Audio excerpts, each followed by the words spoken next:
另外呢，我看到彭批其实还有在讲说，有关自己的案子这件事情，我们应该也聊一下，就是说，发现黄伟越来越多蛮厉害的事情呢，包括说把你这个祖宗18代都大概查了一遍，包括贺老师那一边，其实你的资料也都看到了。对，我现在带来，但我不能给你看，我只能给你看我的前科。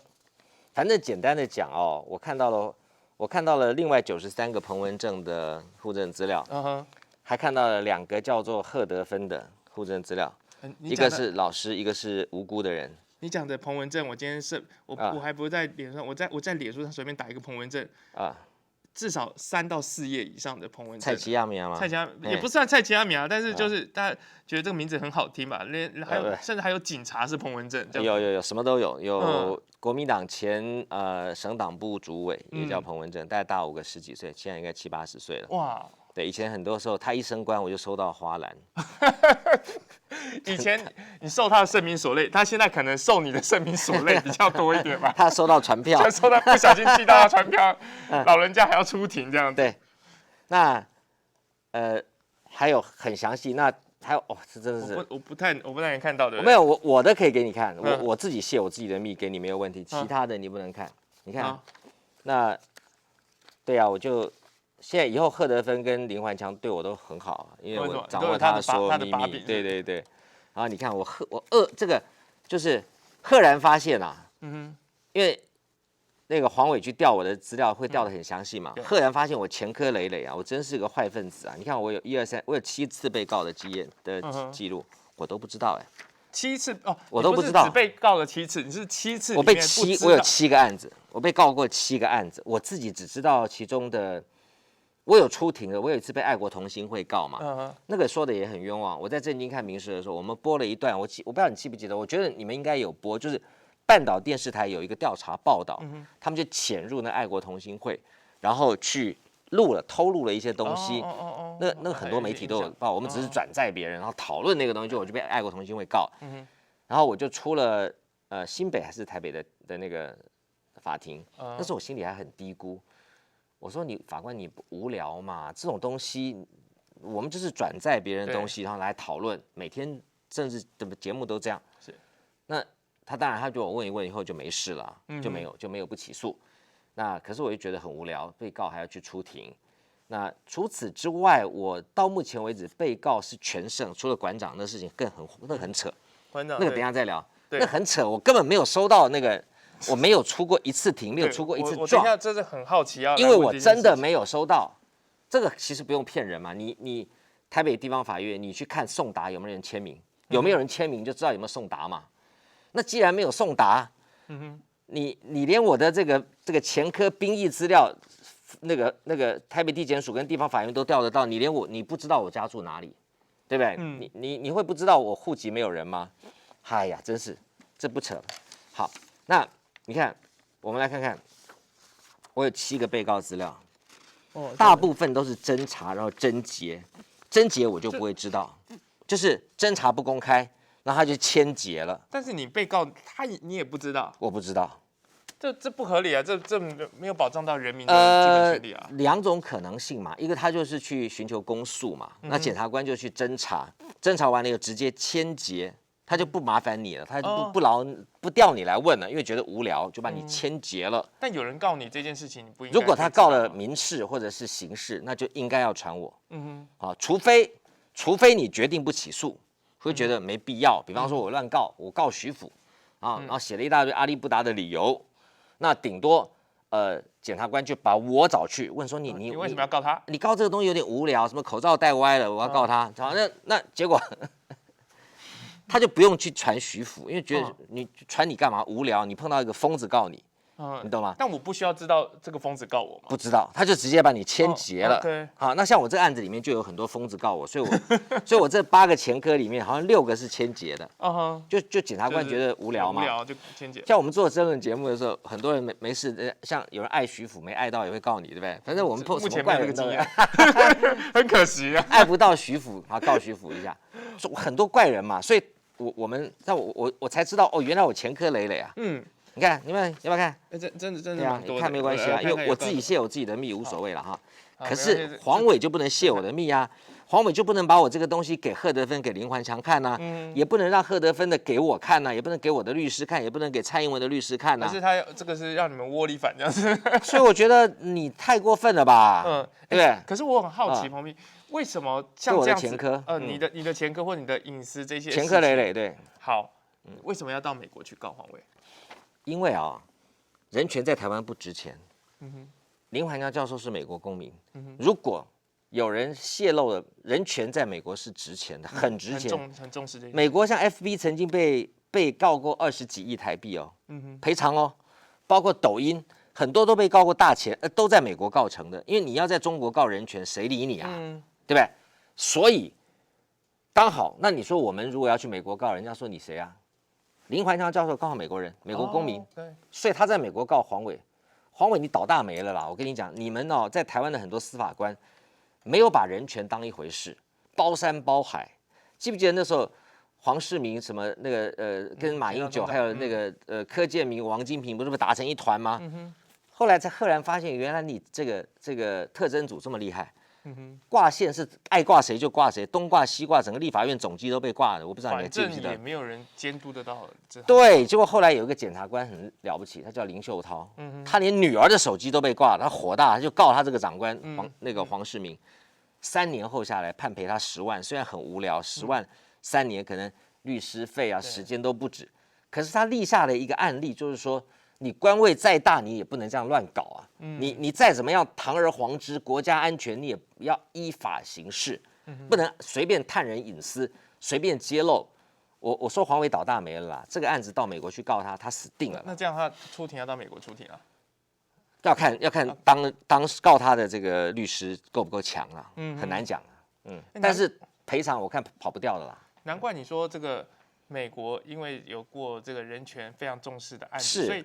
包括黄伟这一次他去调，比如说 YouTube 说，他要证件关不了的，对他是要探你们什么底，但是好像 YouTube 是不答应的 ，Google 是不答应的，是 Google 只给了他证金关不了的负责人跟他的 IP， 就这样子，其他的对不起，其他的我们不能给，就讲这么清楚。他去要我的营运资料，要看我赚多少钱，他去调我的订户资料，所以我的26万的订户会跟着倒大霉。他会去调完了以后，还查哪些人去订啊？对，还哪些人按赞，哪些人抖内，他想要调我这个东西，你凭什么？对啊，就被 Google 打脸嘛。你这个动作，我一并交给这个林环强，一并去告。这个动机是什么？奇怪，他如果他知道你赚多少钱，他才可以印证说啊，你是为了狭怨报复，为了生计。然后，但是你去调这些订户干嘛呢？难道说连订户也要一起说你认同你的言论，然后？我不知道的原因是因为，那你把林环强跟贺德芬的那个婚姻啊、户籍记事给我看干嘛呢？对不对？你去调他们的干嘛？再换一个角度来看，我们3个不过就是一个2年以下的微罪，而且哦，这个诽谤除罪化已经是一个台湾上上下下已经共同往这个方向在修法。所以你去看啊，刑事告诉，像我们这种媒体很容易被告，对不对？我也出过3个庭，出过3个庭哈。搞不好你下次去调一下，你会发现你前科累累，你有30个案子，只是其他都不起诉了，都不起诉。OK， 对我也是啊，我第一次踢到铁板就是那个馆长啊，因为我根本就没有收到我的这个任何传票跟法院的通知书，我要怎么出庭？这个很扯，因为我们本来就很扯啊。政府官员他们讲啊，我是看报才知道，我们都讲你这骗人呐。然后马英九也最有名的看报才知道。你真的是看报才知道我败诉哦，而且还不是才知道被告，是才知道败诉。万一我是刑案，我发现我要被枪毙了，对不对？通知我哪天去枪毙，结果是因为我没有出庭辩护，因为我根本不知道我被告了，对不对？那不是很好笑吗？所以法官认为你恶行重大，你还不出庭，然后你还他觉得他故意在修理我，他放话给这个苹果日报跟其他报纸说我不出庭，我根本没有人传我怎么出庭啊？这个状况是怎么回事？他很简单，你去看你有没有人签收嘛？他就是按照一般送达的方式送到我的户籍地。理论上要有人签收，就确认你有收到了。对，那你看黄伟要调我的资料，连我的这个前科兵役资料都调得到，你法院调不到现在我的公司在哪里吗？你没办法打个电话，我每天在节目中27812266，然后要抖内的小铃铛的，好要订广告的，欢迎打正经关不了。你随便问一个观众也知道啊，你找不到我也可以啊。对啊，你脸书加我也可以，所以我说这个司法人权实在是很糟糕啊，真的很糟糕。我又不是游民，说你找不到我。那这个事情，然后我就被判刑了。对，被判赔多少？啊，不是判刑啦，对不起，那是民事，我就被判5万块嘛。但那这件事你就吞了吗？还是你要？我不会吞啊，5毛我也不吞啊。我要走一趟，就说我先问清楚你为什么不通知我，对不对？我这么容易通知的人，你寄到我的户籍地，你就算送达了吗？然后我不出庭，你也不会叫书记官去查一下为什么吗？你不觉得吗？蛮奇怪的这件事情。而且我连状子都不出，你不觉得很特别吗？你真的觉得我在藐视司法吗？我不会那么笨吧？那你不会去问一下说，到底有没有送达，有没有签收？不会问吗？我就觉得很奇怪。对，然后另外呢，回过头来，我们再讲到说，好，这些纷纷扰扰，现在最重要的就是说，疫情看起来就是这几个月下来，我们可能接下来要面对，可能会改变我们的生活。比如说我们现在其实就被规定一定要有这个隔板，要戴口罩、实名制等等，不能有连结，禁止有多余的连结这样子。但是喝茶不能乱喝，茶可能只能在自家喝哦，这样子。可是人家也在说，这个会不会把很多的产业打挂以外，就是说你把这些先禁掉。比如我听到柯文在讲说，你把这个8大行业禁掉，但是它不会不见啊，它只是转到地下化，你更难追踪，你要去管它才对吧？公共卫生哦，这个有个第一个很重要的阶段，就是不能让民众转入地下化。所以以前人家查缉毒品、吸毒的啦，什么艾滋啊、共用针头啊，你要让他们站出来，不要歧视人家，用健康的心态去面对他们，一起来解决问题，不要把人家污名化，然后像防疫那样子，什么打了2剂从国外回来，你现在国外比你更安全啊，对啊，还拿那个喷枪去喷人家，还广播，哦哟，防疫车来了，请大家走避，那个真的那个画面如果调得到，绝对是旷世经典，好笑的东西。不过我看到彭平有特别针对，比如说新北市说要，他们现在正在演练说，如果升到3级，他们有一个准封城，或是说预备要封城这个做法。对，我这边来特别讲一下，差点摔下去。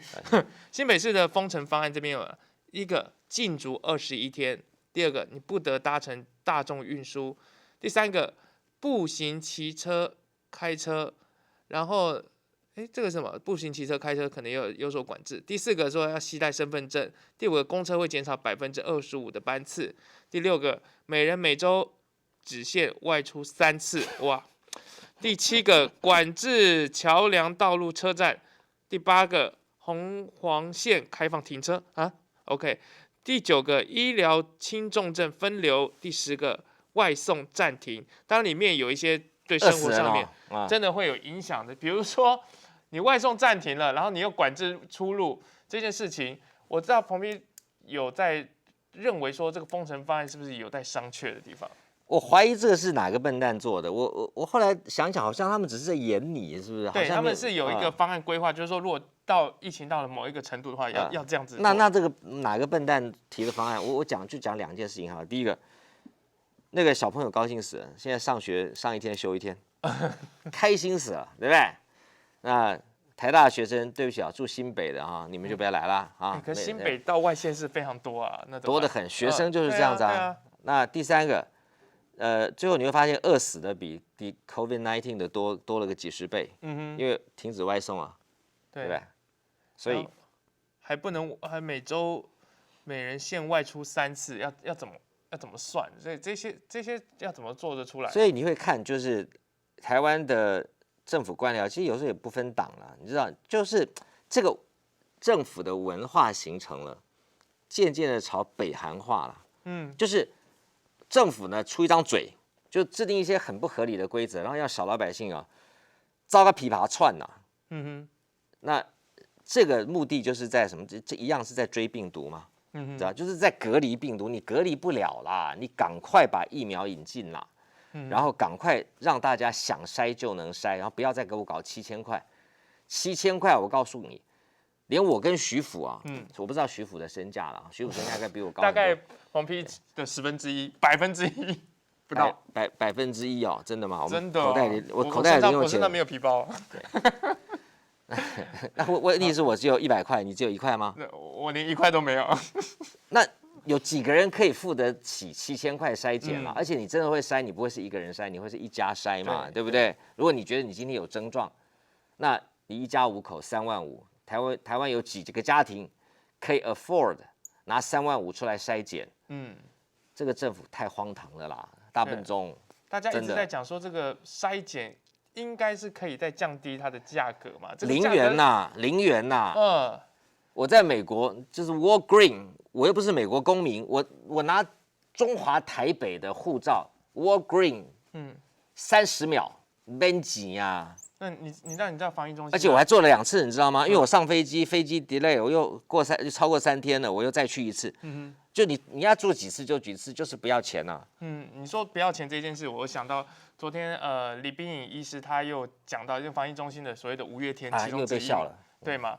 大家就想，他也超前部署，他就说，我知道现在疫情提升，疫情开始升温了，大家第一个一定想说，那就要普筛。他说那个没用啦，然后他讲那个没用之后，讲了3个理由，我听一听我不太懂。他说第一个理由，他说因为病毒有潜伏期，所以可能很难测出来。好，简单，如果你觉得普筛没有用，对不对？那为什么我们上飞机的人要去拿3天的报告？那现在边境什么都不要筛了，为什么要花7000块？对不对？那个没有用啊。对啊，那打疫苗也没有用啊。不然你看你下了飞机以后，2剂疫苗打了，还拿着喷枪喷你，然后说哦来了，有人防疫车来了，那就没有用啊，那都通通不要用啊。对啊，那你追病毒有什么用？病毒要跑得比公文快，那大家都不要做了嘛。对，对，刚刚光所以我说这件事情就很扯了。台大医院的感染科啊，什么这些，什么李秉颖也是小儿科的名医啦。这些人就是有时候高中某一段时间我们都在玩的时候，他很爱念书嘛。那并不代表他有一个宏观的这个 policy making 的能力啊。往往是这种钻进越小的领域当中的人啊，越看不到大局啊。逻辑不好，研究方法没有学好，所以才会讲一些这种前后逻辑不一致的这样的话。然后偏偏这些人又是中央疫情指挥中心里面的一些什么顾问啊什么，才会制定出这么笨的政策来嘛。那你知道说他说这个筛检，除了说病人有这个可能病毒有潜伏期，他第二个就说，这个可能要多花，我好像没听过30几亿。我想说，你再买这些疫苗或再买一些丢到水里，花多少钱？不是都什么编列几千亿或者什么动不动就是几十几百亿，然后30几亿，你说这个这个不要，我也觉得这个很奇怪。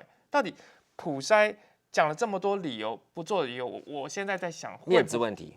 面子问题是一个，我认为是面子问题。他现在做会被人家讲说，当初就叫你做，你为什么不做？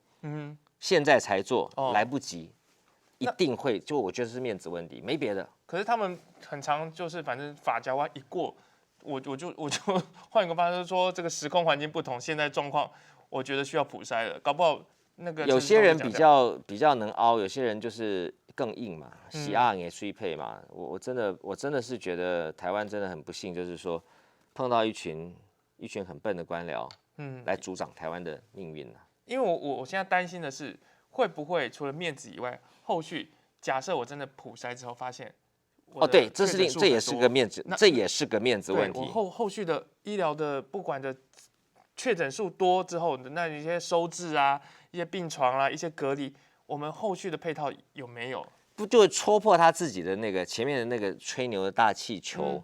正常情况5%，5%。日本的医师朋友也这样跟我讲。他说过，他说他的日本也是去年的10月份左右，我不是很精准啊，反正去年的下半年开放一般诊所筛检，他说在那之前他的诊所也是照样看病啊，也没有人有什么问题，一筛了以后5%，他说他觉得台湾就是5%，没有任何一个地方可以幸免。可是你知道吗？大部分人得了 COVID-19 是2种症状，一个是无症状，一个是稍有不适，3-5天就好了，自己痊愈了。所以呢，那也没事啊。那对，你看台湾到目前为止，因为 COVID 死的人才10几个嘛，没有，所以我就赌他个1把。对，我就跟你讲说，这些人绝大部分，反正0.99999995的人都没有事啊。他本来想说，那这一把我赌赢了，我过了就过了嘛。那我赌什么？我赌大家的这个健康。我赚什么？我赚我的台北市长，赚我的这个高支持度。赚我的这个神坛上的神主地位嘛，政治的这些筹码，这个赌很容易赢啦，因为那个期望值太大了。哦，就是你会 COVID 会致死的几率很小。你不要说美国很多，你要晓得美国是3亿人口，如果你除上那个 population 来看，也是99.999999的人是医好的，或者是自然痊愈的，或者是在家睡一睡，喝热水就好了。所以，我们说大笨钟很笨，搞不好他都算过了，他算过这个几率跟期望值，他觉得值得一赌嘛。而且反正所有的疫情资讯在我手上，我认定对可控可管嘛。对，我认定他是阳性就阳性，我说他伪阳性就伪阳性，我说他第1次伪阳性，第2次阳性，第3次又伪阳性，那话都是我在放的嘛。所以我说做我们媒体的人呢，如果每一个人都要站在一个很灵巧，圣经上说要驯良像鸽子，意思就是说。我们对于政府、对于人，我们是要很良善的，给政府官员有做事的人给予他鼓励，但是我们要灵巧像蛇。在圣经中，蛇的比喻是什么？是撒旦，是魔鬼。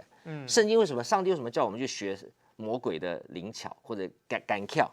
因为人很多很干跳的人，所以我们要去学习这个，我们才能够幸免嘛。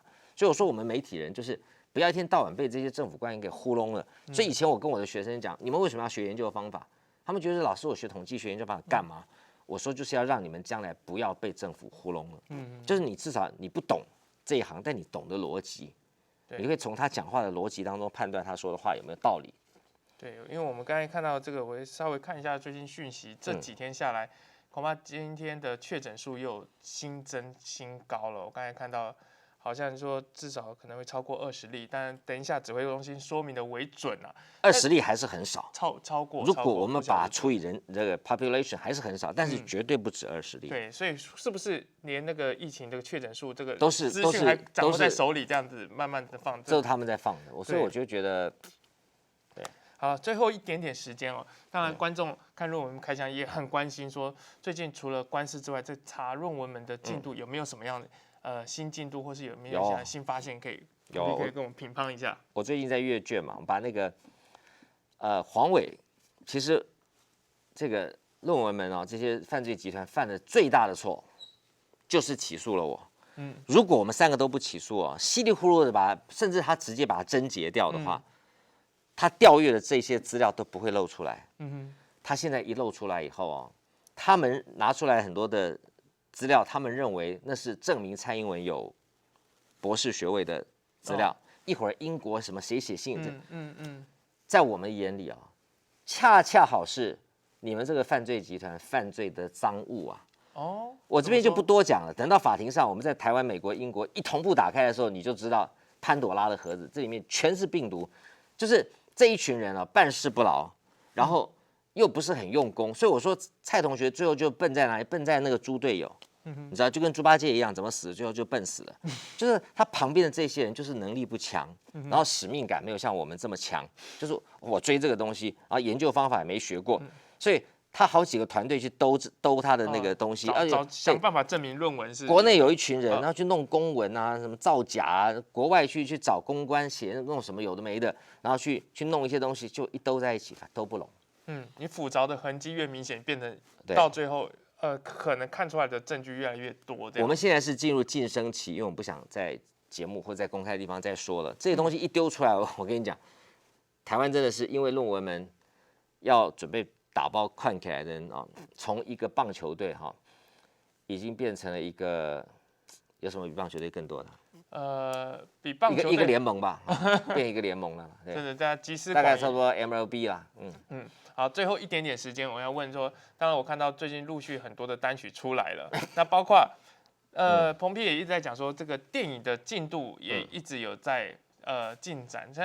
像电影的话，有没有什么样一个雏形或什么样一个规划，也可以让我们了解？我们的脚本已经在整理，逐字稿已经差不多了，但是因为这件事情一直在发展其实很精彩。我们觉得我们现在脑袋里有2个想法啦，一个是做像那种影集类的，就是30分钟一直连续的那一种的。